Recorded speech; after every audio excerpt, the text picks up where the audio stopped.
Welcome into an Inside Carolina Live. I'm Tommy Ashley. That's Rob Harrington in the middle. That's Joey Powell joining. We're getting the band back together for Inside Carolina Live football shows ahead of Duke, North Carolina, 6:30 on ESPN. It's going to be a good ball game. Rob, I told you we're going to dig right into it. First and most important thing is Johnny T-shirt. Folks in Chapel Hill, if you're watching this and you haven't been by Johnny T-shirt, you need to hit them up. Go see Johnny T-shirt on Franklin Street. And if you haven't signed up or gotten the YouTube alerts and all that, do that on this YouTube channel and on InsideCarolina.com to get your premium stuff. Now, the second most important thing, Rob Harrington's thoughts on Duke, North Carolina. Rob, we've talked in the post-game versions of this a lot, and we talked after Syracuse. Has anything changed for you this week ahead of this one? It tips off in, I guess, about an hour and a half. No, my thoughts are largely unchanged in terms of the import. I think it's a very important game from an emotional point of view, including for the fan base. It's important to the team's confidence. I think it's probably less important than it seems in terms of how the team finishes the season, because there are a lot of games left to play and a lot of big games. So I don't think it's like last year where they had this huge gulf after the first Duke game, basically to the second Duke game.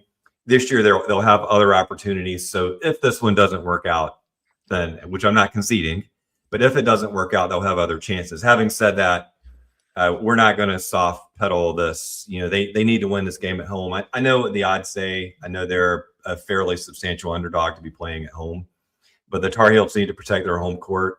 Yes, they have a talent disadvantage, but I don't think it's a chasm unlike last year, and I think they should be right there. Rob, do you give any extra weight to the fact that, when North Carolina last had one of these games where it felt like Hubert Davis had to have this, it was Kansas earlier this year, and they played one of their two best halves of basketball in the second half against the Jayhawks. Do you give that any weight today? Do you feel like there might be any potential similarities between how they come out and how they play, just based on the same caveats coming in? It's funny. I had that thought in the shower today, among my very wise thoughts in the shower. Awkward. Yeah. And I think I agree. Like these are the bookended games. And that was 3 months ago at this point. And a lot has changed between now and then, including with the rotations. It's interesting because that night they had a very rough first half. I don't think they can get away with that tonight. I think they're too far along into the season. Everyone's too good now in February to get away with a real bad half. But if they take that second half confidence and exuberance and bring that into both halves, that's what I'm looking for. I mean, Tommy, you and I talked about this after Syracuse and the lack of focus that has fallen onto this team from time to time. And I said I don't think it will be an issue tonight. I really don't. If they lose by 20, they lose by 20. But I don't think it will be because they fall asleep. I could see them going too hard. I could see them getting sped up and just losing to a superior team. But I can't see them being unfocused or losing concentration. I just don't see that happening. To Joey's point, I think in that way it will be more like Kansas, where they finish so strongly. Talking about Rob Harrington here, Joey Powell joining me on Inside Carolina Live ahead of Duke, North Carolina. Shout out to the Gypsy Man, Mr. Church. I know you're listening. He always listens ahead of that. So enjoy those refreshments getting ready for this game. Rob, key matchups. I think we need to start with Wilson versus Boozer, though I don't think they will be guarding each other a tremendous amount. Your thoughts on the two of them, though, because everybody thinks, and probably rightly so, that these two are the deciders in this ball game. Certainly, that is going to draw the most attention from the broadcast crew. I think those two players will know what's happening. They're jockeying a bit for NBA draft position to some extent. They're going to be on the biggest stage either of them has ever been on to this point. So there's a lot to point to an individual matchup, but I'm thinking about it more front court versus front court. It's funny in a way because Duke has an oppressive interior defense. They dominate the offensive glass. They don't foul. They cause you to foul them, and they give up a lot of threes. So if I said that, you would say, oh, that's a Roy Williams team. And so the game plan in some respects, including for the front court, is to how you would beat a Roy Williams team is you've got to neutralize them on the glass. you need to take advantage of the threes that you get. Now Duke gives up a lot of threes. They're not always a lot of clean threes. They harass their opponents, but they are going to get opportunities. Some teams have shot over 40% on threes against them. That needs to be Carolina tonight. And from a front court point of view, I think the foul story is going to be, if not decisive, very prominent in the outcome, because if Carolina could somehow get Boozer in foul trouble, all of a sudden the balance changes. Likewise, if it goes the other way, they're in real trouble. And I think that's where a lot of the competition will be. But it's not just Wilson and Boozer. It's the tandem of Wilson and Veesaar, as it has been all year, the way they play through each other. And likewise, the two Duke guys, it's a lot of size going head to head. That front court battle will be massive to the winner. See, I worry about North Carolina trying to take what Duke gives them, like in a sense of shooting more threes tonight. I would kind of love to see them be who they've been and going inside out. I absolutely, to your point, Rob, about, will there or will there not be fouls called, and will they be legislated evenly? I absolutely want to see North Carolina put Duke in a lot of those high-low situations where it's big to big passing, because I think that forces Duke to make a decision, right? Because that's where I don't know that, as good as Boozer is, I don't know that he's going to be able to move his feet well enough to kind of hang if North Carolina's running some of those actions that they've done earlier this year. That being said, are you advocating for North Carolina trying to do a little more along the lines of putting pressure on the perimeter, or do you think it's let North Carolina's front court go against Duke's front court? Well, I agree with you that they should play inside out to the extent that they can. I just think it's going to be more similar to Michigan State or another team, Kentucky, some of these teams that have neutralized the front court somewhat. And Duke is going to be playing for Trimble to take threes, for Jaren Stevenson to take threes. Those shots are going to be there, and they're going to have to take some. I agree. I don't want to see them taking 30+ threes, but the ones they do take, they need to make a higher percentage than usual. But I love the high-low game. I think they're better at that than Duke's guys are. I think part of the decision-making from the defensive game plan is they sort of have to let Boozer be a three-point shooter. And I know he's good at it. He is definitely good at it. But when he's shooting threes, he doesn't get offensive rebounds and he doesn't draw fouls. So if you're looking to protect your guys, you want to contest those shots. And if he starts getting hot, you have to change what you do. But at least at the outset, I would play off him a little bit and encourage him to be more of a jump shooter, because I don't think this Carolina team is going to suddenly start turning people over. I wish they would. That's not really what they do. But I do think they can game plan in a way. If Boozer wants to be a perimeter player in this game, at least start out letting him do that and see how much damage he does. But I'd live with some threes in exchange for no fouls, no offensive rebounds. That is a great point that I haven't really heard articulated. Watching Duke is, as long as Boozer's out there doing that, then he's not the menace inside, to your point, creating fouls. And I say all the time, you can get points back. You cannot get fouls back. And that is a key point here for, I think, Wilson, Veesaar, and anybody else really on Carolina's team, on both teams really, is it's okay to give up a basket. It's okay to give up something without picking up a foul. Now, you need to make your fouls count.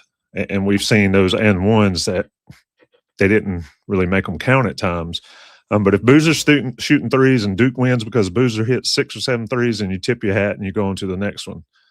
Rob, my question is, and this is a debate that Dewey Burke and I had, and Dewey will join Rob and I on the post game after the game in about 3 hours or so. Dewey thinks that you make other Duke stars beat you. Don't necessarily disagree with that, but I do disagree today. I think you not but Boozer gets his, but nobody else gets theirs. Because I think if we're talking about in the postgame Isaiah Evans or Malik Brown or Romania or one of those guys has gone nuts, then Carolina lost, in my opinion. Your take on the sort of the game plan against the Duke offense, and of course we'll flip it here shortly. I largely agree with that. I think it depends on what Boozer's doing. We said after Syracuse, they cannot allow him to become Tyler Hansbrough in this game. If he's living on the low block, they have to shut that down. They can't play one-on-one with him there, because then they will be fouling for sure and hemorrhaging offensive rebounds. That's the game plan they have to make sure doesn't happen for Duke. I'm sure Duke would love to do that. So if Veesaar was going to try to beat them predominantly alone as a shooter, see how that works. Otherwise, I think they can be okay with their sort of their normal approach is without having to tweak it too much. I think it's more responsive than big strategy changes at the outset. And like I said, I don't think the talent chasm is a chasm that would cause them to do something dramatic.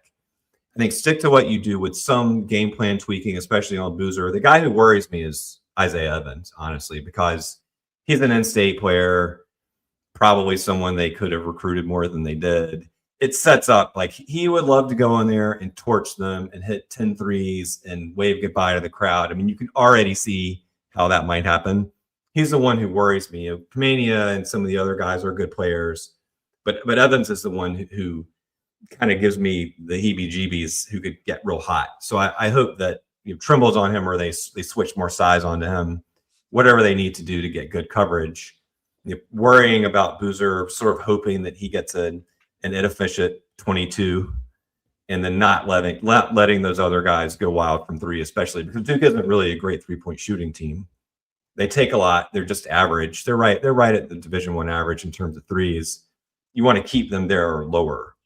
Certainly, you don't want them getting wide open shots. If they have a 40% three-point shooting night, it's going to be real tough.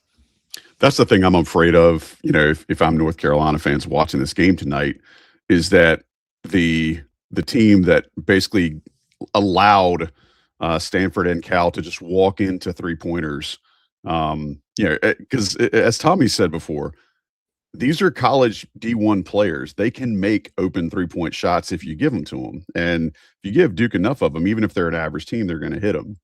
I like that you guys mentioned Isaiah Evans. And just to reset for folks that are listening, North Carolina essentially didn't recruit Isaiah Evans once they got a commitment from Drake Powell. I think they felt, North Carolina staff, felt that those two players were very much an overlap with each other. If I remember correctly. Now, Sherelle can call me out on Coast to Coast if I'm wrong about that, but I think that's the way it went down. And Evans, I agree with you guys, is the key tonight. We mentioned it last week on the Coast to Coast that when Duke has been good, and forgive me, I don't have the stats in front of me, but when Duke has been really good, it's been because Isaiah Evans has absolutely filled it up. When he's been very, average, or you're not hearing his name a lot, that's the type of game that I think North Carolina needs tonight. Rob, a little bit differently, you always think about, and we mentioned Cormac Ryan already in this show, and how he went berserk at Cameron. When you're thinking about guys for North Carolina that might be that X factor tonight, I'd love to see it out of Luka Bogavac. I think it more likely could be Jaron Stevenson, because I think he's going to get more minutes tonight. Who do you expect to be that guy for North Carolina that can tilt the balance a little bit? I'm going with Jonathan Powell, because Powell has shown up in all the big games this year, the most physical games. He's become a rebounder. So he started, I think he got 7 rebounds against Michigan State. I think he got that many against another, maybe UVA, something like that, where in the physical game, he gets more physical. And especially because Duke is such a good rebounding team, I think that's going to be really important to have a physical player in there. Plus, I think those corner threes that he likes will be there. He's the best corner shooter on the team, I think. He's been been streaking. But that's the shot that he likes. I like Bogavac too. Hopefully he will not put too much on himself, because this is a new experience for him also. He came here probably in part to the US, in part looking to play in this rivalry. And I think he's probably just as susceptible as Caleb Wilson to trying to do a little too much. We've seen that from both of those guys some. I think Powell, to me, and probably not playing 30 minutes, but in the minutes he's in there, get a couple of rebounds, hit a couple of threes, timely ones to kind of keep them there, or hopefully a slight working margin. I don't see them blowing out Duke, but keep them in there and hopefully just get a little bit ahead and keep it and maintain the pace. And I think that he gives them more steady play. Whereas if they are playing from behind, that's when I would flip more to Bogavac, someone with more creative scoring. And that may be needed against, a suffocating Duke defense where you need more creativity. Tommy, I'm going to go ahead and throw this out there. I'm going to guess that what Rob is trying to say is that Luka Bogavac does not necessarily hasn't experienced the Duke Carolina intensity when Budućnost Podgorica played against Mornar Bar in the Montenegrin League. I'm going to guess that's what Rob's trying to lay out here. I don't know. Have you seen some of those games? Those European games where they got flares in the stands? I was going to say, I love when they bring fireworks inside of a domed or a closed stadium. That's hilarious. Yeah, I think the Dean Dome atmosphere has got nothing on. Not a chance. When they're shooting bottle rockets across the court, Gerard Williams told us about some of that mess. It's insane. But anyway, Rob, in that same vein, folks saying, why aren't y'all at the game? Because we're doing this, and we do the post game, and we gave up our tickets, guys. We had amazing tickets. We gave them up to be here with y'all. We defer to be able to bring you the post games, and of course, Inside Carolina's got plenty of people there covering. Greg Barnes on scene, Spencer Cade, of course, Hawk, everybody covering the game. But we're bringing you this so we can talk about it from the same angle you guys watch. So we're all in the same boat here. Rob, I started to go there before I diverted to the chat. Experience in the rivalry. Carolina doesn't have a lot. Seth Trimble, that's it. Duke's got some players, specifically Caleb Foster, that's played in this. How big a deal is that going into this one? I think it's hit or miss, but I don't think it's a non-factor at all. What do you say? I think it's helpful to have some guys who've been around for it. But I think in both cases, the best player hasn't ever played in this game. Being the two freshmen, Veesaar hasn't. He's been in other big games. He's been in college basketball, at a high level, so he has some sense for it. All of these guys have played elite competition, so that's not really the question. I do think there may be some jitters on both sides early, typically that you don't see in the second game. I always feel like the second game is the better played of the two. Almost always. The first game, I do expect some choppiness early, maybe, but that's what Trimble should hopefully be good for. And Jaron Stevenson, even though he hasn't played in it, he grew up around it, so he knows it. And I'm sure the Duke guys too. I don't think that will be a big edge for either team. I think individual players could feel it, as we've already discussed, and especially when there's so much attention given to Wilson and Boozer, and are they going to sort of get outside the lines and play a little bit beyond what they should do outside the team concept? I mean, that question applies equally to both of them, I think. So flip that. Who do you think might shrink in the moment tonight, right? And if North Carolina can put that pressure on Duke, who do you think they can bring back to earth or maybe prevent from being able to seize that spotlight? I don't know about who would freeze. I mean, I think from the Carolina side, obviously what I'm most worried about that way would be the point guard situation. If it's Dixon or Evans, especially because Dixon being a freshman and not really a natural point guard, Evans, who appears to have had wavering confidence recently, it would be great to get the Kansas version of Evans back. Oh God, Kansas game. Bring him back. That second half tonight, we'll have a very triumphant post game, Tommy. I don't know about who specifically would freeze. I'm thinking about it more if they could sort of get Duke out of their stuff. Duke has this very machine-like offense. It's not as dynamic as it was last year with Flagg and Knippel. This year they're grinding out the gears, and they have a great player to do that with Boozer, and they're slow. They're a slow-paced team. So I think if they can get Duke out of their stuff a little bit and speed them up some, they're not going to speed them up with Carolina's not going to speed them up Carolina's defense, because that's not how they play. But I do think if they could get some quick hitters, some of the Seth Trimble runouts, get Wilson going in the open court, probably be tough to score in the half court for everyone. Get these guys out in the open floor a little bit and get some easy ones, because Duke isn't really designed to play that way. And I think team-wide, if not individual-wise, but team-wide, then Duke might start feeling the pressure a little bit and take a little bit worse shots and be a little bit more inclined to foul. You just want to cause them to have some doubts, because they're rolling right now. Yeah. So I think they need to plant the seed of doubt early and often. I think when you look at it, and of course this is Rob Harrington, Joey Powell, me on Inside Carolina Live ahead of Duke, North Carolina. Duke's played some tough games. I mean, they went to Michigan State, won. So at this point in the season, to your point, and sort of contrary to my point earlier, is that these guys are experienced in these big environments. Now, it's not Carolina Duke, and that's obviously very different. But Rob, one thing I wanted to ask you, and then we're going to turn to the final portion of the show and get out of here by 5:30, is Duke, what both Duke and North Carolina are susceptible to on defense. I don't think either team has a fast, lightning quick point guard that can get in the lane, create, and cause trouble. Duke doesn't have that.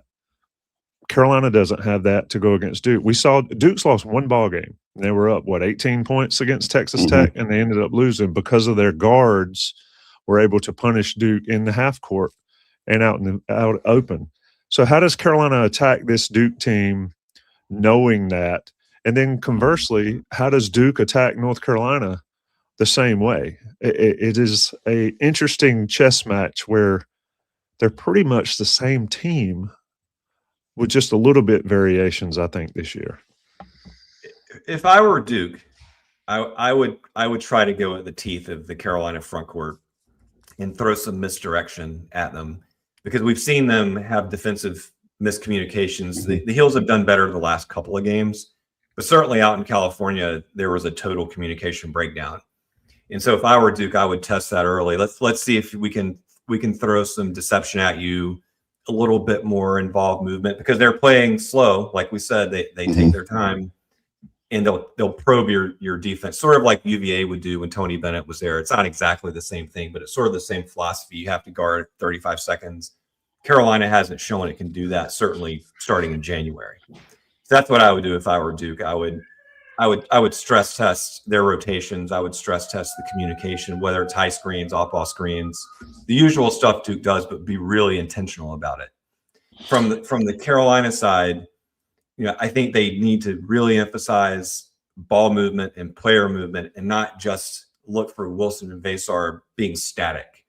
As great as they are, as great as Wilson is creating, I don't think him playing one-on-one is the best way to go here. I don't think that they'll have an efficient night for him or the offense if that happens. I think making sure that they're moving the ball around, they're getting a good open threes, but they're also getting Wilson on the move, so that he's not getting the ball with his back turned the basket from a standing position where Duke can adjust real quickly. Hopefully he's in motion, because he is a good passer. He finds shooters, and then as he's moving on the catch, the team is working around the perimeter to get open, and you had the interior passing with Veesaar back and forth. I think those two guys need to be switching, moving up and down constantly, trading positions constantly. See if you can get Duke's defense to move more than they would like, and get them into some bad matchups, because either of Wilson or Veesaar getting a turnaround from 6 to 8 feet, I think that's a great shot tonight. And I think they can do that if they're patient and they don't turn the ball over. I'm with you, Rob. I think that the patience that Duke shows is what makes them kind of it's what's given them a better record despite not being as talented as the squad they had last year. It's funny, Greg and I were texting yesterday about this. Like, this Duke team has played much better and fared better against better competition than last year's roster, who again had a generational type player, being the national player of the year and the freshman of the year for them. I don't think this team is as deep. We talked about fouls earlier. Is there a way for North Carolina to force Duke into foul trouble? I mean, I think if you see, Gungba and Malik Brown specifically having to play extended minutes, I would feel like that's a win for North Carolina. But Duke has not been called for a lot of fouls this year. So how can North Carolina attack that somewhat? And is there a way to get Duke in foul trouble? I think it goes back to what we were just saying about making sure that you have an advantage on the catch. Right. I think if the Carolina big guys are being guarded straight up in good position when they receive the ball, it's going to be hard for them to play one-on-one because the help defense is coming. The Duke has tons of size. They own the glass.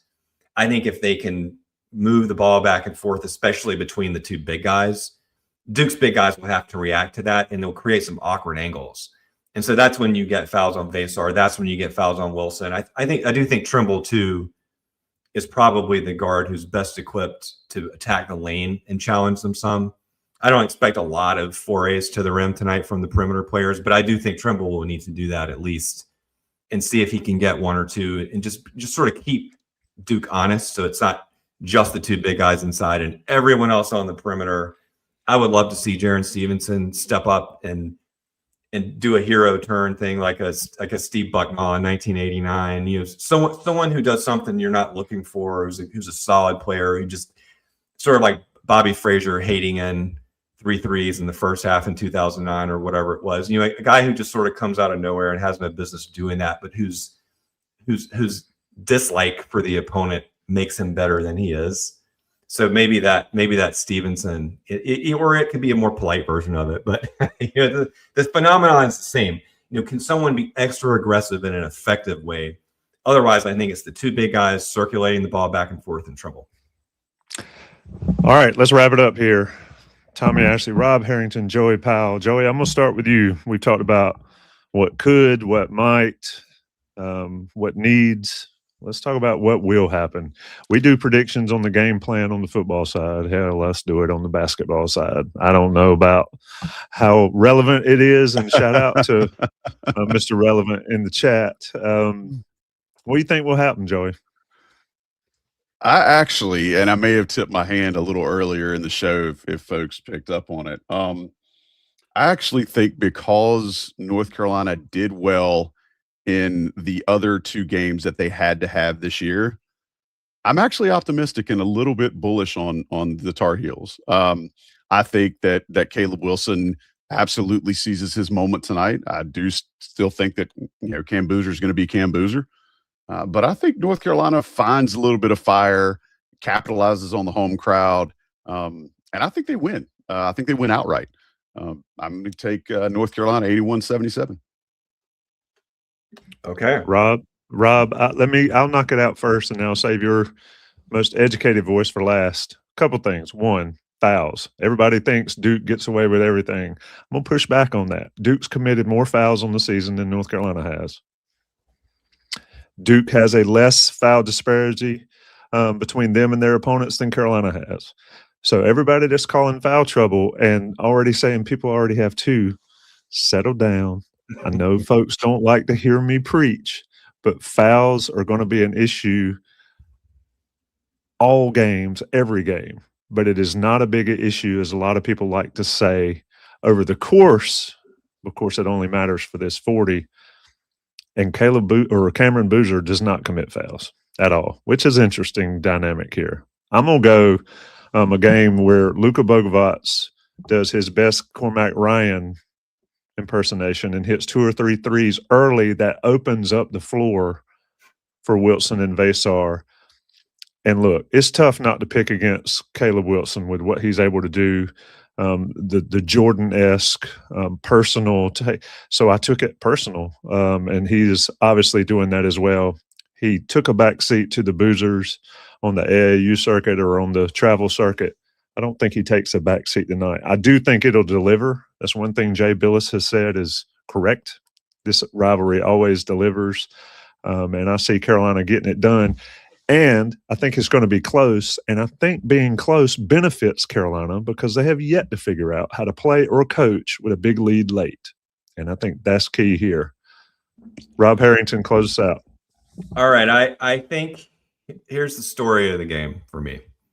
Duke is going to be a little better in the first half. They'll get up by 7 points. Carolina will come back and cut it to 4 at halftime. Game sort of goes back and forth the first 6 minutes of the second half. No one wins the first TV timeout segment. Carolina goes on a 12-2 run. They got it 4 or 5 points, and they nurse that lead the rest of the way, and it gets real scary and real tight. But they manage to hit just enough free throws, and they handle the defensive pressure, and they win by 3. There you go. Ooh. I mean, broken down concisely and all. So and in under the wire, Tommy. Yeah, in under the wire, and I'm going to push it over the wire unless I get lucky. Let's go. Shout out to Johnny T-Shirt, johnnytshirt.com. Shout out to the 250-plus folks in the chat. I expect to have 2,000 in the chat in about 3 hours after we talk about North Carolina and Duke. Win or lose, Inside Carolina fans and watchers and viewers are all the best, and y'all always here. Hit the like button, subscribe to the YouTube channel, Subscribe to all the socials, do all the good stuff, and join us later here on Inside Carolina Live and Inside Carolina Postgame with Rob Harrington. And Dewey Burke joins us in the postgame. Appreciate it, Joey. Appreciate it, Rob. Appreciate it, everybody. See you, fellas.